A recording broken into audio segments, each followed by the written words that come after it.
Welcome back to It's Your Time. So today I find myself in Belleville. It's actually the hometown where I grew up in.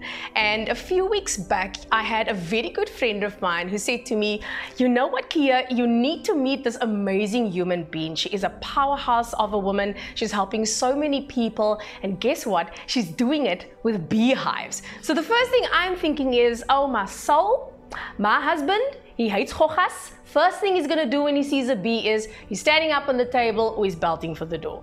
And then on the other side, I said to myself, you know what? Bees are such an important part of our ecosystem. I think this is absolutely amazing, but how is she doing it? Because this obviously contributes towards our environment as well. So today I get to meet her. Her name is Nobulali Jadwezeni. She is currently studying her master's in research psychology. And she also started a non-profit organization called Street is Not My Reality. Lali, welcome. Thank you so much for joining me today. I want to find out, who is this Lali person? Can you tell me more? Wow. Kia, my name is Nobulali Jadwezeni, and I'm currently a student at Stellenbosch University, focusing on my master's in research psychology, and I have a passion for community development. So Lali, you're talking about this passion that you have for people. Where did that all begin for you? Well, I must say I've always had a passion for people. It's most probably, you know, linked to my background, personal background. You know, I grew up in a village kind of setup, so we believe in, you know, communal relationships. And obviously moving to Cape Town and studying, and then obviously staying in Belleville, I started, you know, developing an interest towards psychology. So I enrolled at the University of South Africa, where I did my undergraduate studies in psychology. And then through that, you know, just being more observant around the community in which I lived, which is basically Belleville. So I did a lot of community projects, just volunteering. And so through that, I think that's when I realized, you know, that there was such a need, you know, within the Belleville community. And so with a group of friends, we used to meet at my place, and then we started just, you know, cooking meals. And then so we would go around within, you know, Belleville, more especially downtown Belleville, which is where you find a lot of people that are actually living outside. So it was just on a small scale. We would prepare about 40 meals. But each time we went down, you know, the numbers just grew, and we just couldn't understand, you know, as to what's really happening. And then from that, I realized that what we were doing was not sustainable, because it was basically just on a Tuesday evening. And then I started having these questions as to, when we're not there, you know, what do they eat, you know. I think what was shocking as well was to actually find someone who was pregnant, you know, almost like a week before delivery, and they've been living on the street. And to me, that was just shocking, to realize that someone can be living outside and be pregnant, and being a woman and understanding what it means to be a woman. So I think from there I started, you know, doing a mapping exercise, which basically just to understand what it is, why are people outside, how many people are actually living outside in Belleville, and then realizing also that our efforts were actually not sustainable. So from there, that's when I decided to, you know, formally register an NGO, Street is Not My Reality, because even when we actually approached certain businesses to fund, you know, the project, you know, they just couldn't, because obviously they felt like they cannot trust whatever they give to us will be able to do, you know, what their funds are intended for. So obviously, once you are a formally registered entity, then it's easy to be accountable. So hence so the name Street is Not My Reality, it was just like, just thinking that it can't be a reality for someone to live outside, you know. So that's how we formulated the name Street is Not My Reality. And then from there, so we were registered on the 7th of November 2016, and yeah. You know, I think that's very important, is that a lot of people out there need to know that they might come from a very good place and have very good intentions and they want things to move forward. But in order for some things to move forward, you do have to go through the administrative process as well. So if you are perhaps stuck and you don't have proper kind of help, always try and seek that kind of support. Make sure that you get all the right documentation, that kind of thing. Because at the end of the day, you really want to make it work, you know? So I think from there, I mean, so you're doing what you're doing and you're going through this every day. You realize there's a greater need. You actually want to start at the source and you really want to help people.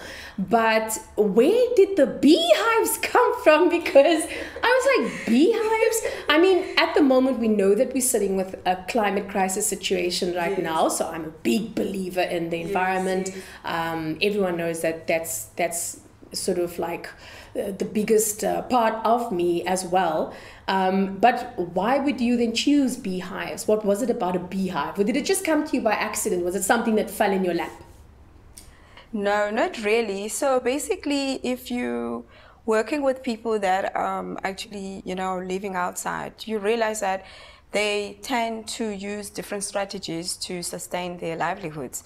And obviously, through the mapping exercise, we realized that there were a lot of pressing factors that actually pushing factors towards, you know, living on the streets, that people don't just live on the street for the sake of living on the street. Most of the drive is to find ways to sustain their livelihoods, and obviously they tend to adopt certain strategies which may not be acceptable, you know, around the community in which they reside. So we decided to come up with projects that can actually focus on the environmental regeneration of Bellville, as well as just to obviously try to look into what they do, because most of them, they use parks, which is greener spaces. And obviously, I wouldn't say, I think the word is that when they use areas that were not intended for human habitation and stuff, so it becomes difficult because indirectly they are affecting our environment for living outside.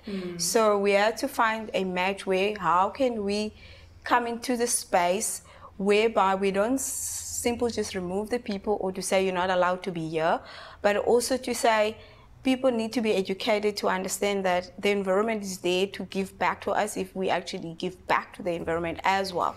So we thought of a project that was less time consuming, as well as with the understanding that most of them, they're not skilled. So we were looking for a project where it's not going to require a lot of effort and a lot of skills, you know, for them to develop in order to sustain themselves. And also then through the relationships that I've formed in the past. So I do know of someone that actually, you know, have been living through beekeeping, and this person have been able to sustain his family for quite a number of years. Wow. So having that understanding, I realized that, wow, you know what, why don't we just adopt, you know, urban beekeeping as one of our projects? Because we cannot continuously give to people. I think that's one of the challenges currently, that if you continuously give to the people that are living outside, then it's not sustainable. So you need to impart skills that these people intend are able to sustain themselves. So hence urban beekeeping. So we then decided that also it made a lot of sense, because at the time Cape Town was facing a water crisis, droughts, which really affected bees quite a lot. So we thought, so why don't we actually then give back to the environment, that is bring bees more into the urban areas, because there's more food. And at the same time, you know, we use the urban parks to actually, you know, conserve bees, but then at the same time, these urban parks are used by the people that are actually living outside. So instead of shifting them out, we are saying you can move out space for the bees, but in the intent, the bees will give back to you, where you can find formally acceptable ways to sustain your livelihoods. So that's how everything links together. So the main goal is that the project is for the people. They give to the project, and then the project gives back to them. So in a way, then it's not that, it's basically trying to balance, and then we're focusing on, obviously, it encapsulates all areas of sustainable development, which is your environment, social, as well as economic. I think it's amazing. It's like people and nature helping each together. other. So it's like a symbiotic relationship together. Amazing, Yeah, that's amazing. correct. I love it, love it. Very, very nice. So Lali, you're telling us about all this amazing work, but you also have two very lovely ladies sitting alongside you here today who are part of this project. So tell us a bit more about them. Yes, these lovely ladies are the beneficiaries of our NGO. So on my left-hand side, that's Leanne Camphor, and then on my right, it's Nicole Olivier. And so I'll start with Nicole. We've been in relationship with Nicole for almost three and a half years now, because we started our project in 2015. Wow, awesome. Nicole, welkom. Sê vir my, hoe dit begin met Lali? Waar het julle ontmoet? Ek het vir Lali ontmoet onder Biavelbrug, die dag wat hulle kom kos uitdeel op die Dinsdag. En so het ons mekaar ontmoet van die tyd af. En ek het die tyd gewoon onder Biavelbrug. En vir die 3 jaar wat ek daarvoor gewerk het daar so, het ek nie soos in ID's of sulke goed gemaak nie. Maar ek het hier streek deur gegaan, elke keer en stel ek uit. Tot die jare het Lali vir ons ID's gemaak in die Kapen, by Department of Labour. Excuse toch, by Home Affairs. En ja, en ons het social workers gaan sien by Sanka. En dit het ook 'n bietjie gehelp. En sy is baie goeie mense, sy help vir ons en sy inspireer ons meer in die lewe. Ag, oulikies man. So sê vir my Nicole, vertel vir ons 'n bietjie meer van jou storie. Jy het nou vir 'n tydjie nou buite gelewe. Vir hoe lank was dit en hoe het jy jouself daar gevind? Ek het myself daar bevind as my deur omstandighede by die huis.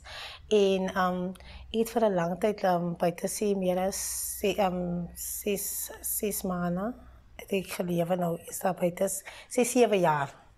So gewoon daar buite en dit is maar 'n battle daar buite. En jy moet maar baie krag hê en so daar buite want dit is nie 'n lekker lewe nie. Is 'n verskriklike lewe wat jy ook lei en vreeslike dinge wat jy deur moet maak daar buite. Maar ek het dit oorgekom en ek het vir myself 'n besluit geneem dat ek het nou genoeg gehad. Na al die jare wat ek gaan en ek kom terug en ek gaan en ek kom terug. En ek het 'n besluit geneem, nee, ek sal maar liewerste weer terug huis toe gaan en by my ouers woon. En maar luister wat hulle te sê het en maar hulle dinge opweet en dit vir tyd en wyl. Nicole, toe jy nou eintlik vir Lali ontmoet, sy het so hierdie mooi glimlag, weet jy? En dit lyk vir my altyd, ek sê in Engels sal hulle sê like sunbeams that's coming out of her, want sy het daai tipe persoonlikheid. Sê vir my, was dit vir jou 'n groot verligting toe jy vir haar ontmoet en hier vind jy nou iemand wat vir jou nou regtig wil help vorentoe en 'n beter lewe lei? Ja, nogal. Sy het vir ons baie hoe kan ek sê, ondersteun en bemoedig.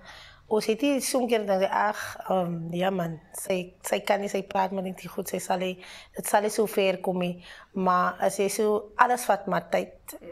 As jy, dit gaan nie nou gebeur, of sommer gebeur nie, maar ek het maar net geleer, jy moet maar net 'n bietjie geduldig wees, en maar wag van hoekom, dit is iets wat niemand sal doen vir jy enige een daar buite nie. Dis so waar, ja. Ja. Nou die bye is 'n ander storie, né? Ja. Ek weet nie hoe jy voel van goggas nie, maar ek weet hoe my man voel oor goggas.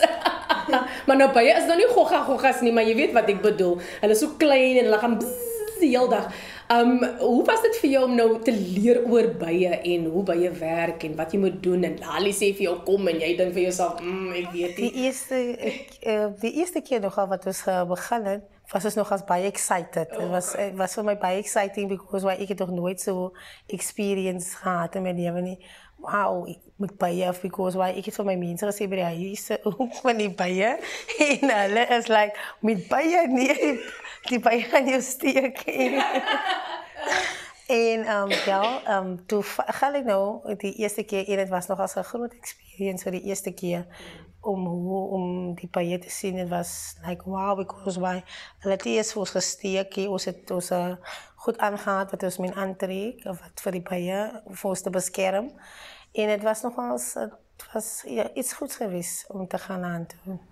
Nicole, ek wil net ook uitvind 'n bietjie oor Leanne, want ons het nou met jou gesels. So Leanne, jy's baie stil daar in hy hoekie, né? Leanne, vertel vir my 'n bietjie meer van jou storie. Okay, wel, ik heb nou sinds 13 jaar slaap ik buiten. En op een tijd ga ik huis toe en zo rond. En maar aan die tijd wat ik nou mezelf zien, was het wikkeld toen kan ik beginnen om mij aan te passen buiten slaap en zo. Meestal die dingen heb ik mezelf geleerd en dat was bij help van die vrienden wat ik met mij, zoals Nicole voor, zoals Nicole. Ons kom ook al een keer lang, ons kom ook al een geruime tijd samen en zo. En ik heb met hulle het ik mij eindelijk gehelp. En zoals bij die buitenslaap het ik mezelf op een manier bewijs eintlik en ek het sterk ook geraak want daar moet is baie taaf om by te slaap. En as ook baie gevaarlik, maar soos ons lewe, daar buite het ons ons familie gelewe. So, soos by die huis, as by die huis, kom as ek so my familie ook. Hulle speel so familie, maar daar is toch wat weer familie ook. So Lali, I think let's come back to you. Where do you see all of this going in the next 5 years or so? Do you have sort of a projection as to where you want it to head to, or are you just going to kind of see how things pan out for the next few years? Well, Kia, the goal for our NGO is to reduce the number of people that are actually living outside within the Belleville area. And then obviously with regards to the project, which is urban beekeeping, urban beekeeping in South Africa is not something that has been fully exploited, you know, like you know, most of other countries do. And we are hoping that we can actually, you know, expand and then that it can be something that is fully and formally accepted in South Africa, because currently there are challenges with regards to urban beekeeping. So our project is more like a baseline project where we're actually showing, you know, the municipality in Cape Town, because their reaction was like, no bees, you know. But especially city parks, to say, you know what, let's fully exploit, you know, urban beekeeping, whereby we can assist a lot of farmers with regards to managing the diet of their bees, and by bringing them more into the urban landscape, because there's more food and there's a lot of gardens around and stuff like that. So, so the goal of the project is actually to expand urban beekeeping, and also a lot of people that are hobbyists, which is people that, you know, they've got 1 or 2 hives, you know, at their backyards and stuff like that. Those are the people that they are not even registered with the Department of Agriculture, Forestry and Fishing and Industry, because the city of Cape Town has not fully accepted that people can proceed with urban beekeeping. So the goal of the project is actually to educate, you know, the general public as a whole in terms of bees, about bees, because, you know, I don't know, people perceive bees to be dangerous. Yes, they are dangerous if you obviously approach a hive. They're more like human beings as well. You're in my space, and therefore I'm going to defend what's mine and things like that. So I think there's a lack of education, you know, with regards, you know, as to what bees are, or what do they do, you know, for our own ecosystem, and in fact for our own survival as well. If you think about it, bees, they pollinate about 70% of our plants, the plants that we eat and things like that. So in a way, so we're trying to promote urban beekeeping. So within the next 5 years, it'll be great to see that all the city parks are being fully exploited to actually conserve bees. And then I think with that as well, that creates more opportunities for people that are actually living outside, you know, employment opportunities, and obviously also for skills, you know, that at the end of the day, they can find better ways of sustaining themselves, and obviously to be reintegrated back into their communities, and also to be reintegrated, you know, into the formal economy as well, without having to, I mean, if you think of job scarcity and all of that. So this project is it's natural, it's green, it's benefiting the general public, and at the same time, we don't really have to do much. It's already been given to us. Bees are already there, but we just need to find ways of how we can manage and how we can give back to the environment. I just think it's so amazing that you've got this whole hands helping hands type of scenario, because if we look at the greater scheme of things, everything and everyone is interconnected. Yes. So we almost live in this kind of box-like mentality where we feel it has to be that this is like this and this is like this if I want to get there, and it's not like that. You actually have to touch on every single bit of everything, because everything is interconnected. Yes. So by using the environment, you're upskilling people, and you're helping those that are living out on the street to be able to reintegrate themselves back into society, and then you regenerate the environment, and it all just becomes one big wonderful mold of earth. That's correct, yes. If I can use that, I just love this, it's so cool. Yes. I think for everybody out there, if they want to get a hold of you, if they want to maybe be a volunteer to help out, yes. If they maybe are living on the street and they want to get off it and yes. they want to be a part of this, yes. or for just people who just really want to help, people that want to donate maybe and help you guys out in any way possible, where do we get a hold of you? Well, we do have on social media, we do have a Facebook page, which is we mostly use, you know, more to post content and what we're doing, you know, like each stage, and basically we post every stage of the project and what's happening. So basically Facebook page, as well as then my contact details as well. But we are based in Bellville, so currently we don't have our webpage is still underdeveloped. But mostly our contact details, you will find them on our Facebook page. And what is that Facebook page? So Street is Not My Reality. Street is Not My Reality. That's the Facebook page. Okay. Yes. Super. Thank you so much. And thank you for joining me. And thank you, Nicole. Thank you, Leanne, for sharing your stories. And just know that what you're doing with your life is inspiring other people's lives as well.